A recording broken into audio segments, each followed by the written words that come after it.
அப்படின்னா இது காது கொடுத்து கேட்கும்போது நல்லா இருக்குது, எல்லாம் செமையா சூப்பர் சூப்பருங்கிறாங்க. நான் கடைகளை கேட்கும்போது அவங்களுக்கு ஆபத்தே புரியல. சார் பிஸ்னஸ் எதுக்கு சார் கெடுக்குறீங்க சார்? 1 கிலோ இங்கே 450 ரூபா விற்கிறாங்க, அதே இது சென்னையில் 1300 விற்கிறாங்க, திண்டுக்கல்ல 2400 என்னையை அனுப்ப சொல்கிறாங்க. நீங்கள் அனுப்புங்க சார் அப்படிங்கிறாங்க. நாங்கள் விற்று கொடுக்குறோம், உங்களுக்கு ஒரு கிலோவுக்கு இவ்வளோ லாபம் இருக்குது, ஏன் விடுறீங்க?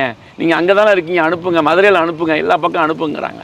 ஜஸ்ட் அனுப்புனா நீலகிரி மாவட்டம் இருக்காது. இந்த காணொலியை நீங்க நிறைய பேர் பார்த்திருக்கிறதுக்கான வாய்ப்புகள் இருக்கு. இதுல இருக்கக்கூடிய தவறான செய்திகளை தெளிவுபடுத்த வேண்டிய கடமை எங்களுக்கும் இருக்கு. முதல்ல 1500 ரூபாய் 2000 ரூபான்னு சொல்ற விலையே தப்பு. 100 ரூபாய் 200 ரூபாய்க்கு வாங்குறதுக்கு கூட எங்க ஆட்கள் இல்லாதப்போ இவ்வளோ பெரிய விலையை சொல்றது ரொம்பவே ஆச்சரியமா இருக்கு. ரெண்டாவது, மலைகள்ல மட்டும்தான் முடவாட்டுக்கால் கிடைக்குது, அது எடுக்கிறதுனால பாறைகளுடைய சத்து குறையுது அப்படிங்கிறது. மலைகள்லயும் முடவாட்டுக்கால் கிடைக்குது, அதே மாதிரி வயதான மரங்களினுடைய உச்சிலையும் முடவாட்டுக்கால் கிடைக்குது. இன்னைக்கு சந்தைப்படுத்தப்படக்கூடிய நிறைய முடவாட்டுக்கால் கிழங்குகள் மரத்திலிருந்து எடுக்கக்கூடியதாக தான் இருக்கு. எங்க கிட்ட இருந்து முடவாட்டுக்கால் வாங்குறவர்கள் அதை கஷ்டப்பட்டு சுத்தம் பண்ணி பவுடர் ஆக்கி இன்னொருத்தருக்கு கொடுக்கணும்னு நினைக்கிறாங்க. அந்த மாதிரி சுத்தமான பொருளை, உங்க உடலுக்கு ஏற்ற பொருளை விற்கணும்னு நினைக்கிறவங்களுக்கு இந்த மாதிரியான காணொளிகள் வெறும் சங்கடத்தை மட்டும்தான் கொடுக்குது. நன்றி, வணக்கம்.